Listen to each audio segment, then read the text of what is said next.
On to 33 failed. Less than 80 days to go until Brexit Day, and the odds in favour of Britain actually exiting the European Union on March the 29th lessen by the day.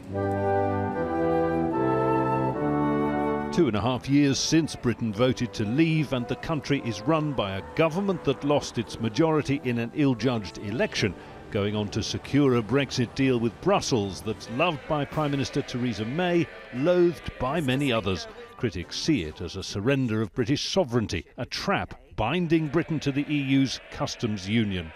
I know this is not everyone's perfect deal, it is a compromise. But if we let the perfect be the enemy of the good, then we risk leaving the EU with no deal.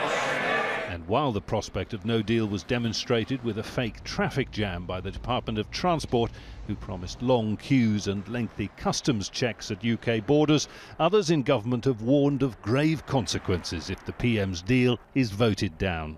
What is more likely if this deal is rejected is that we have the risk of Brexit paralysis, and when that happens, no one knows what might happen. The government says that would destroy public faith in democracy.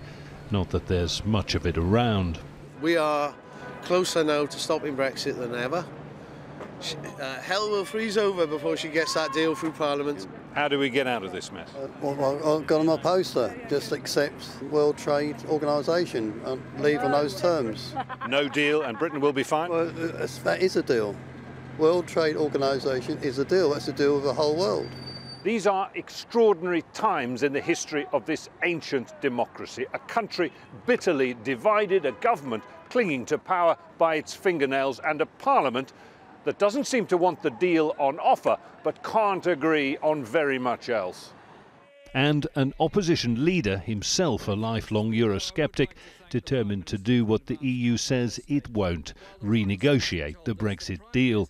But first, Jeremy Corbyn must also pull off the near impossible, win a vote of no confidence in the government, forcing a general election. I can think of no greater example of democracy in action than for this House to reject a deal that is clearly bad for this country. The uncertainty could mean delaying the UK's exit from the bloc, extending its Article 50 notice period, and that would be the very moment when those in favour of a second referendum are likely to strike.